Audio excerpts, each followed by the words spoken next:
We are ridiculously overregulated, and I think that that's something that people don't really understand what we go through in the cannabis business. I have a 1,700 square foot dispensary, and there are 39 cameras in there. And you would think 39 cameras, okay, so that's overkill, so it has to be on every indoor, outdoor, every hallway, everything. So it's all covered. Oh, and those cameras all have to feed into the Department of Revenue, so the Department of Revenue can watch us anytime they want to. Whoa. And that eats up all of our bandwidth, so we can't just have like normal, like, Comcast. We had to put in a T5 to be able to run cameras and computers and all that kind of good stuff. So you're a small business owner, you're taxed to death, overregulation kills you, and now I've got to pay for ridiculous upgrades. And then every time I move cannabis from my grow facility to my dispensary, we've got to type it in the computer, and I've got to type in the direction in which my person is going to drive it from the grow to the dispensary, and they're not allowed to be off of that route, and we have their license plate number and their name. Make and model of their car. And the make and model of their car. And what they're listening to on the radio.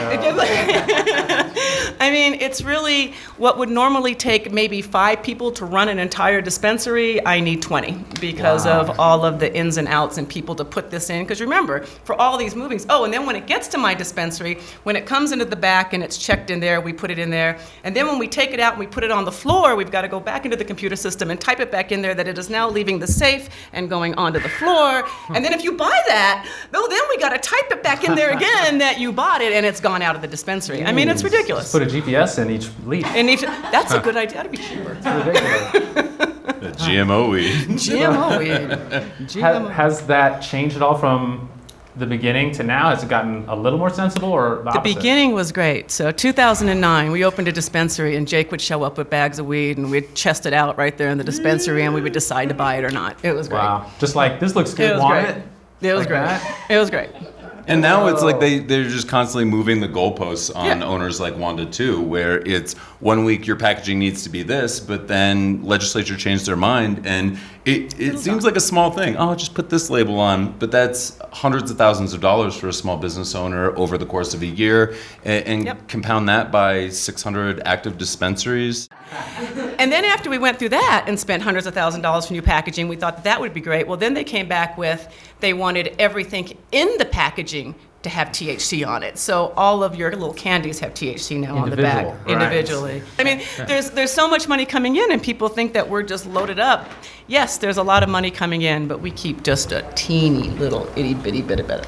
Bitty bit. We do get free weed.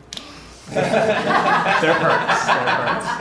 I work for weed. Is there anything happening to remove the barrier of the cost prohibition for small businesses, people of color, people who don't have a foot in the industry, people who've been selling weed on their own for the last 40 years and now want to do it legit? I am the people of color in Colorado. That too. Welcome. We got them all here. I'm not cheering that she's the only one. I'm just cheering that Wanda is like everybody just turned, and that's fine. There is a people of color. We're happy There is any one. representation. There is one. I mean, I think Colorado has a lot of work to do to be able to bring new people in and small businesses in and let more people participate. We have a lot of work to do, and part of that is the overregulation. If it didn't cost so much to run a 1,700 square foot dispensary, a lot more people would be able to be a part of that. If we had banking, that would be great, because on top of that, we need all those millions of dollars to open, and we can't get it from a bank. So unless you happen to know Jake, who has millions, which we loan all of our money from, then you just have no other way of... That's not true either. But I mean, unless... I gotta